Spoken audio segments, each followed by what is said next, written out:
ain't got a lot of it left. But appreciate the Lord and all that He's done for us. And I've preached from this text numerous times, but I felt like using it again tonight. Book of Nehemiah chapter 4. Sister Kathy sang that last song. When the walls come tumbling down, and then I'm going to preach from Nehemiah. Build them back up. Praise God. Nehemiah chapter 4, verse 1. It says, "But when it came to pass that when Sanballat heard we builded the wall, he was wroth and took great indignation and mocked the Jews. He spake before his brethren and the army of the Samaria and said, What do these feeble Jews? Will they fortify themselves? Will they sacrifice? Will they make an end in a day? Will they revive the stones out of the heaps and of the rubbish which are burned?" Now Tobiah the Ammonite was by him, and he said, "Even that which they build, if a fox go upon it, it shall even break down their stone wall. Hear, O our God, for we are despised, and turn their reproach upon their own head, and give them for a prey in the land of captivity. Cover not their iniquity, and let not their sin be blotted out from before thee. For they have provoked thee together before the builders. Provoked thee to anger before the builders. So built we the wall, and all the wall was joined together unto the half thereof, for the people had a mind to work." Thank you for standing for the reading. I thought, like I said, I've used this several times. Whenever I really felt like using it again, sometimes you question the Lord. But I thought we know the story well of Nehemiah. And Nehemiah gets the word that all the things in Jerusalem and the circumstances surrounding it, yes, and how bad it is. And so his spirit is broken. Mm-hmm. His heart is heavy. Mm-hmm. He's burdened for his people. Right. And I thought, the thing about Nehemiah was nothing great. He was in captivity himself. He was a cupbearer for the king, and so he was no high person. He was really at risk of his own life by being so down and so under the burden. When his countenance began to fall, and the king saw those things with the job that was required of him, he could have costed him his life. Yeah. But the burden was so heavy that it was easy to be read upon the face of Nehemiah. Right. Mm-hmm. And I thought, sometimes we can come up on a burden that we just can't get past. There's things that you just can't get beyond. Some of the things that we face, and I thought when our hearts are burdened, the only thing that we got to do, and the only thing that we should do, is turn to God. And I thought I began to think about this, and I thought about some circumstances and in our lives, some circumstances, well, maybe that not necessarily in our lives, but that affect us, and how that we can take them to God, and we become burdened over them, Brother Tom, and we take them to the Lord, and we see the hand of God move. Yeah. And we see how that He's moving in circumstances and situations, and then it seems like we can see those situations begin to turn around back to where they were. And we say, Lord, I know that you moved in that, but now this situation is going back the same direction. And I thought, I don't have a lot of answers for that. There's some things now that we're dealing with and some news maybe that we hear, and it burdens our hearts. But the thing about it is we must continue on. Right. Nehemiah saw the necessity to build the wall, and I thought that we as children of God, I thought it's necessary that we build the wall. We can't build it so high that and make it impassable, I guess you would say, for our loved ones. But I thought that there's a standard that we must uphold as holiness folk. We were listening this morning, Sister Kathy. I was in the bedroom, and I came in, and I went in and started getting ready for church, and it was pretty early, but I came in, and she was listening to Brother Noah Phillips preach, and I've never met him, but I've heard him a lot. We listen to him quite a bit, and I mean he's tight when he preaches. But I listened to him, and he was preaching, and he's preaching. From the way I gathered, he's preaching to a youth rally, but he ended up preaching to the men of the church, and began to talk to them about the responsibility that they had as a man, and I sat there and listened to that, and I thought, I mean, he was preaching it pretty tight, pretty straight, and I listened to him as if I was there in that congregation, and listened to the instruction that he was given, and I thought, how often have we fallen from the call that God has placed upon us? I thought, as a man, as a head of the house, there is a specific calling that we have, and I thought that so many times we fail in those things. And when it comes to being the spiritual leader and being the prayer warrior in the house, and I thought it's so easy for us, and I realize most of the sisters now work, but us men, a lot of times we want to, the job we have, we want to rely on them being so physical, and we're tired, and we don't have the time to pray like we need to. And I thought, but if we're going to build the wall that's necessary in our lives, I thought we've got to pray. Right. And we've got to get ourselves established where we need to be with God. Right. And I thought when we do that, we're going to face opposition. I thought opposition is very prevalent whenever it comes to serving God. Right. I thought the work that was needed there. I thought, he had Sanballat, Tobiah, and Geshem. They all came with him with opposition and tried their best to persuade Nehemiah not to build the wall. Why? Because their influence that they wanted upon the Jews, they couldn't do it if the walls was fortified. And I thought when we begin to build a wall, we begin to get ourselves established. I thought that's what we're relating to when we talk about building a wall. I'm not talking about a physical wall, and I know you understand that, but I'm talking about a wall that we can build around us so that the enemy doesn't have access to us like he would like to have. Right. I thought when he can keep us tore down and keep us where we ain't got our guard up like we need to, I thought the enemy can come at us in directions that we never thought was possible. Right. I thought, and he will. Yeah. He'll come at us with things that I have no desire to go out, Brother Bill, and buy a pack of cigarettes and smoke them. I mean, that's the furthest thing from my mind. I thought my brother-in-law used my ATV thing a lot this year whenever we was deer hunting, and he dipped snuff. And I went out there the other day, and I hadn't been in much, and opened the glove box. I heard a pack of snuff in my glove box of my ATV thing, and I got out, threw it away.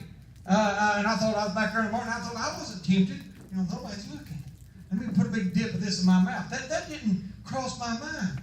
The enemy's not going to tempt me with those things, Sister Pauline. No. But it's other things that we would least expect that the enemy can come at our minds with. Right. And I thought those things, and that's why it's important that we build those walls, right, that we fortify ourselves, that the enemy cannot come against us and destroy us. And I thought when we begin to do that, we're going to face opposition. I thought there's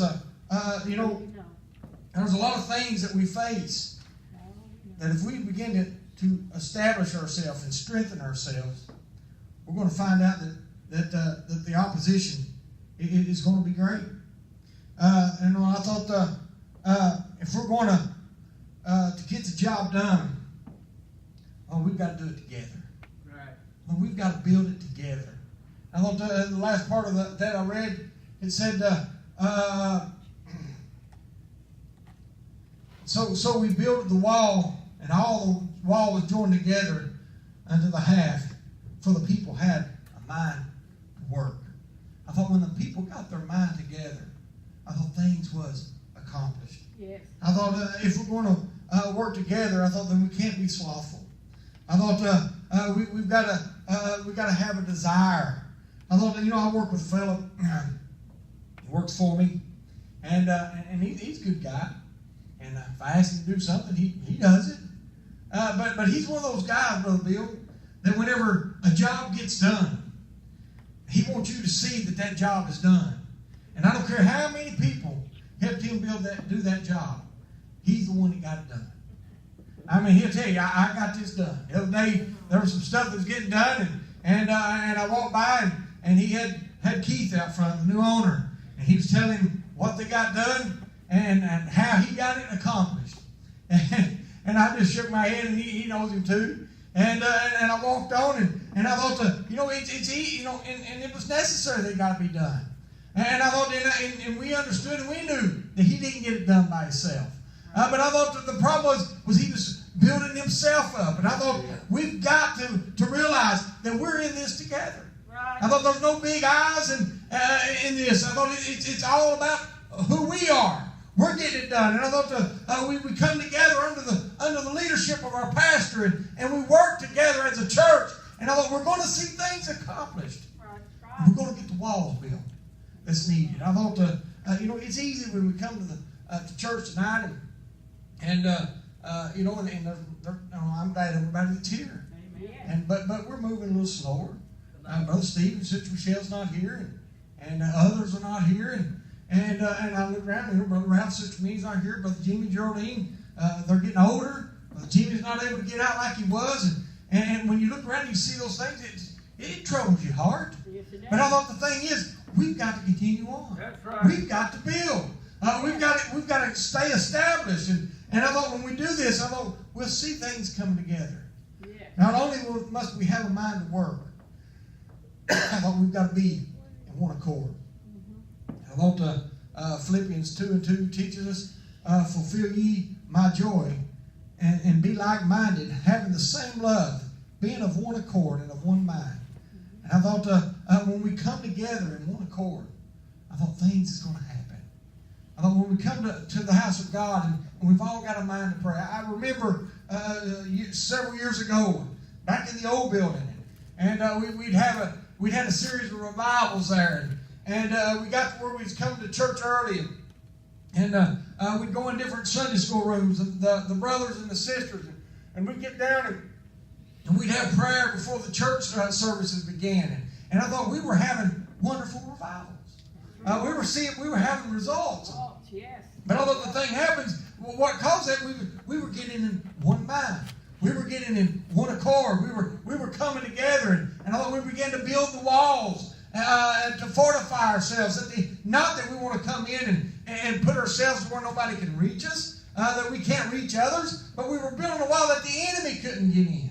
Right. And I thought, but when we begin to get lax on those things, Yes. I thought the enemy begins to make himself prevalent again. That's right. And I thought, not only must we have a mind to work, not only must we be in one accord, but we must be guided by faith. I thought we've got to have faith that these things are going to happen. I thought, our eye is such a magnificent piece of our body. And all the way it comes together. And I thought, but with the eye, to be able to work, I thought it takes the brain. And it all comes together. And I thought the magnificence of that. And I thought, but you take that eye, and I thought you get one little thing in it. And I thought it affects the whole body. I thought Brother Steve was putting brakes on his brother-in-law's car yesterday evening. And it was all rusted up in there. And Indiana Salt getting the best of it. And he took a little grinder, and he started grinding it down, and he was hunting for a pair of safety glasses. He said, I used to not worry about that. I said, until you had to lay on a table and the doctor there trying to pull that metal out of your eye. And he said, exactly. Because it's such an effect on you. Oh, yeah. And I thought, so he become, we realized that how important that one little thing is. And I thought when we come together, we realize how important we are to God. And I thought, despite the opposition, Nehemiah and those that were working with him completed that wall in 52 days. They got it fortified. And I thought they began to come together and with the chaotic condition of the world that we're living in today. I thought when we come together, we can see results. I thought, and we can see our children getting back to where they need to be with God. We can see ourselves getting back to where we need to be. We got to get there first. And I thought, and that's the most important thing that we've got to do That's right. is get ourselves where we need to be with God. That's right. You know, I can't, and I have a desire, Brother Harold, to see my children go to heaven, but I cannot take them there. But Danny, as much as I would like to, I can't do it, but I can myself. And I thought when I get myself where I need to be, that I can make it, and I can be the leader that I need to be with God. I thought that my children, no matter how far they get away from God, they can see the direction that they need to go. Right. I thought, I don't know about you tonight. I thought I want to do what it takes to build the walls. I know I'm not preach long, but sometimes maybe it ain't wisdom to preach long. But I thought the thing that we need to do is get ourselves established. That we can be what we need to be and be effective for God. I thought that's the thing we need to be is being effective. Yeah. I thought sometimes, we get in situations whether we feel like that we're just not getting things accomplished. I thought I've got things there at the house that we was listening to Sister Kathy downloaded some music history sometime or another off the library, and I don't know if you've ever heard of Tim Lovelace, but he's a psych, and he was talking about a song about something about going to a coffee shop and get some espresso or something. And he came home and he said he mowed the yard 2 times, he raked it, and I mean all the list that he went on. And he said his wife called the coffee shop and said, "Do y'all make deliveries?" Because he got all that accomplished. Sister Kathy looked at me with this big smile, because I've got so much, Brother Harold, that I've got started that I never did finish. I've got tiles stacked in a closet there at the house. It's been several years and it hasn't got finished. I've got hardwood down in all the house, but I've still got rooms that the baseboard has never got put up. And I thought, that's in my natural house. Right.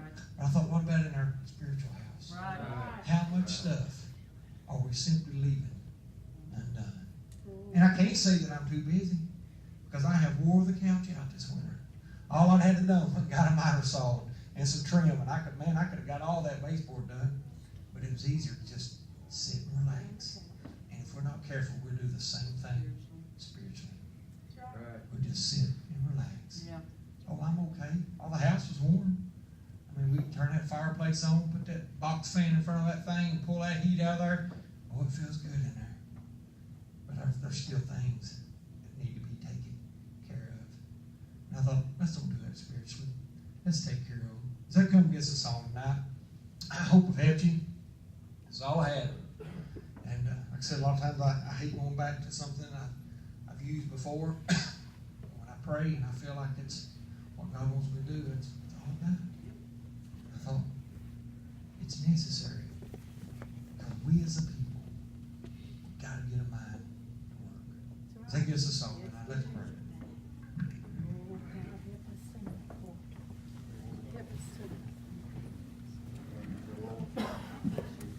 Help us tonight, Lord. Oh,